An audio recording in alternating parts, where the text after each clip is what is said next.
Kumai guys, and welcome back once again to the Life to the Full podcast, the podcast that helps you make the most of your time here on Earth. Today, we have another short essay to inspire you to take control of your life, to make changes, and to adopt habits that will lead to joy and fulfillment. One of the quotes that has transformed my life is, "Create more than you consume." Our world, certainly the Western world that most of us live in, is created to make us desire more, to think less, and to ultimately give up any control we have over our lives. Everywhere we look, people are demanding our attention, from the biggest, baddest, giant tech companies to the teeny tiny individual creator on Instagram. So why should we be cautious of consumption and clutch creating? You like that? See what I did there? Consuming leads to consuming. Constant consuming ruins our brains. I've spoken to countless people who confess to spending hours on YouTube and TikTok and wonder why they did it. It doesn't have to be this way. Last year, I watched a lot of YouTube videos. The app was on my phone, and I'd reach for it whenever I have a few minutes to spare. Obviously watching in 2x speed, because who has time to listen to anything at 1x, right? I usually like to take 2 weeks off around Christmas time. It coincides with the school Christmas holidays, and as part of taking time off working, I also wanted to take time off social media. So I deleted all the apps and really focused on the people around me and doing stuff and seeing people in real life. The amount of mental clarity and space I felt was incredible. You hear people say all the time that quitting social media is a great thing to do. There is study after study showing that people are happier when they're not constantly filling their minds with watching other people's lives. I've actually continued the lack of social media into this year. I'm not totally off it, but now when I find myself scrolling through, I can feel myself getting stupider. I can feel my brain turning to mush. It's like a lot of things.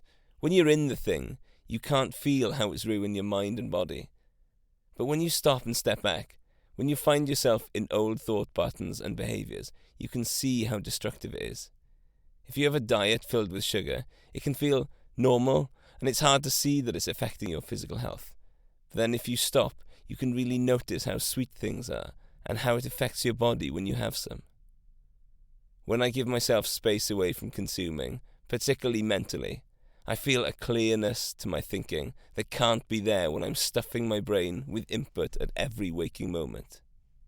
Johan Hari, in his book Stolen Focus, tells the story of taking his godson to Graceland to see Elvis's house on one condition, that he would switch off his phone during the day and not use it. We pick up the story when Johan loses the plot with his godson's persistent failure to keep his promise. "You promised not to use it," I said. He replied, "I meant I wouldn't make phone calls. I can't not use Snapchat and texting, obviously." He said this with baffled honesty, as if I had asked him to hold his breath for 10 days. I watched him scrolling through his phone in the jungle room silently. Milling past him was a stream of people also staring at their screens. I felt as alone as if I had been standing in an empty Iowa cornfield, miles from another human. I strode up to Adam and snatched his phone from his grasp. "We can't live like this," I said. "You don't know how to be present. You're missing your life. You're afraid of missing out. That's why you're checking your screen all the time. By doing that, you're guaranteeing you are missing out. You're missing your one and only life. You can't see the things that are right in front of you, the things you've been longing to see since you were a little boy. None of these people can. Look at them." If we spend our lives consuming, we miss out on the reality of what's most important. Consuming leads to more consuming, whereas creating leads to more creating. I used to think that I wasn't creative and therefore couldn't create anything. For a long time, I considered myself to be a mathematician who is bound by order and logic and rules which leave little room for creativity. "I'm a mathematician, therefore I cannot be creative," was my thought process. I have since come to believe that we are all created for creativity. Every one of us has the capacity to be creative in different ways. I still can't draw very well or create very good music, but creativity isn't just a narrow band of drawing, poetry and music. I've come to realize my creativity expresses itself in different ways. It comes in bread baking, cooking, writing podcast content, creative ways of making money, creative ways of having adventures with my family, teaching others the skills that I've learnt. If you've ever thought like me that you're not very creative, your first creative exercise is to start noticing areas in your life that you can express creativity. Create more. This could be anything that moves you from consuming to creating. You can create a nice meal for yourself and a loved one. You could bake a loaf of bread, take a nice photo, knit a birthday card, make a podcast. Let me know and I'll listen. Anything at all, just create something.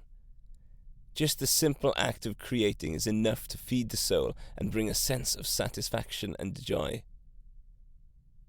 What are some of the results of creating? There's a freedom and a joy that comes from creating. Growing my own food, baking my own bread, painting my own house, repairing leaks, gives a nod to not having to rely on other people. It feels good to say, I did that. And when you create instead of consuming, it brings a satisfaction that consuming cannot bring. A few years back, I built a garden bench out of pallet wood. Took a little while and didn't look perfect. I could probably have bought one for a couple of £100, but the satisfaction that comes every time I sit on that bench from knowing I created this is not replicable from simply buying a bench. Creating leads to creating. The more you create, the more creative you become, and the more you create, the more problems you'll be able to solve with your creative thinking. It's a life-affirming circle that is the complete opposite of the despair of the endless scroll. Your brain will find solutions to problems when you least expect it. Only if you have problems for it to solve, because you've spent time being creative, and only if you haven't stuffed it so full with consuming that it can't function properly. What will you create? I love creating these podcasts. It helps me to flex those creative muscles. It helps me clarify my thoughts, but I hope also it helps you, my dear listener, in some way. I am extremely grateful for your attention as you consume this, but don't let it be to the detriment of your own creativity. Take some time today to create something and be creative. It could be writing a blog post or a thoughtful tweet, building a cake or something. 10 bonus points, whoever gets that reference. Bake a loaf of bread, go dancing, make up a workout, write a song or a poem, make a YouTube video, make your own nature trail, anything you like. Just get creative and create. If you are enjoying the podcast, I'd love to read a review from you. You can do that wherever you listen. And if that's too much effort for you right now, head over to Instagram and search Life to the Full Podcast and say hi. Till next time, peace out.